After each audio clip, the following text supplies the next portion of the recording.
Hey, so the good news about trying to make your first $1,000,000 is that there's really only two things to focus on. The first thing to focus on is your monthly income, how to maximize it so that you got as much money as possible to put aside for investments. And number two is how to maximize the growth of the money that you put aside for investments. And here's how to maximize both in the most simple, straightforward way I've seen possible. So maximizing your monthly income is all about risk tolerance. Here's what I mean. If you have a job that you exchange time for money, like you do an hour and you get paid $19 an hour or fucking $90 an hour, whatever it is, then there's very little risk, meaning you're going to get paid if you put in the time. And there's also very little upside. There's typically very little reward because there's little risk. So here's an example of having a little more risk than just getting paid dollars per hour. You could be a setter, for example, for a high-ticket sales company where you're setting up appointments for people to take and hopefully close on that call. And as a setter, you're going to get paid a base pay, like we pay our setters $3,000 a month base, plus you make a commission on the sets that you make that close. Make sense? So it's a little less risk. You got your base and you got a little bit of upside. The salespeople, on the other hand, like one of them who I'm going to meet right now for her birthday, who made $50,000 in 1 month, they have extremely high risk because they start their month at $0. They hope to make some sales. They don't make any sales, they don't make any money. But if they make a whole bunch of sales, then they make a whole bunch of money. So the first step in maximizing your monthly income is shifting you away from the safe zone of dollars per hour toward a little bit more risk while probably still taking care of your monthly nut, and then shifting you into a role that you have high risk and therefore a high potential chance of reward. And this stuff doesn't have to be done overnight. You can do this in small increments so that you're not making a big leap. You're just making a well-educated and informed step toward making more money.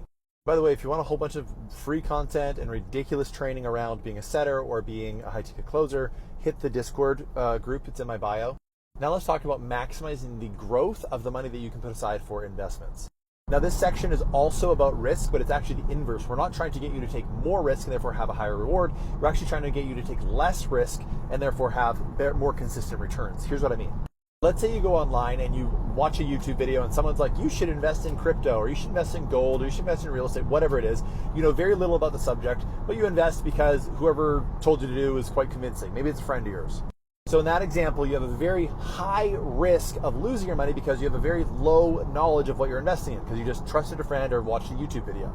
And hear me out on this, you guys. This is the demise of so many early investors that then curse the stock market. They say crypto won't work or real estate is hard to invest in. The reason being is because they don't spend the time and effort and energy into learning about one investment asset or one investment vehicle to lower the level of risk enough to a point where they can feel confident investing in that asset class, and even if they lose money here and there, they continue learning about that asset class, and eventually they're going to make money because they learn more than, let's say, 90% of the people on the planet know about that investment class. I'll give you a good example. When I was in my early 20s, the thing that I would invest in was condos. I would invest in rental condos in downtown Victoria, British Columbia, Canada.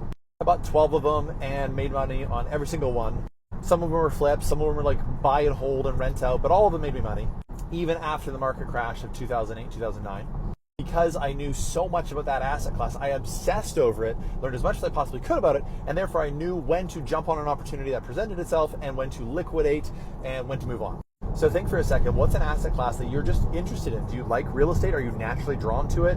Are you more into crypto? Are you more into Forex? Whatever it is. And what I would do if I were you is just learn about that one asset class, obsess over it, pretend like nothing else exists, and create a niche that is so small that you can learn as much as humanly possible about it, and put yourself in a position where you learn more than, or you know more than 90% of the population about that specific asset class. For example, I was investing in 1-bedroom condos in the downtown area in this one little city. You could do the same in whatever asset class you are interested in.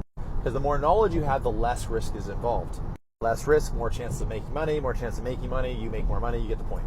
Now imagine you take this advice, fast forward a year, here's what your life looks like. You have a job that you're freaking great at, and though it is high risk, as in you're not exchanging time for money, it's massively high reward. So you go into a month knowing that you're going to sell a whole bunch, like Maria, who I'm going to go visit right now.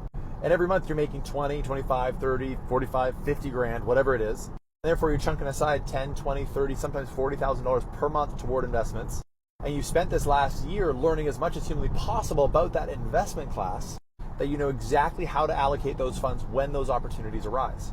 Becoming a millionaire is about maniacal focus and knowing what to increase your risk on and to decrease your risk on. Here's the lowest risk thing that you can do to make more money. Follow for more.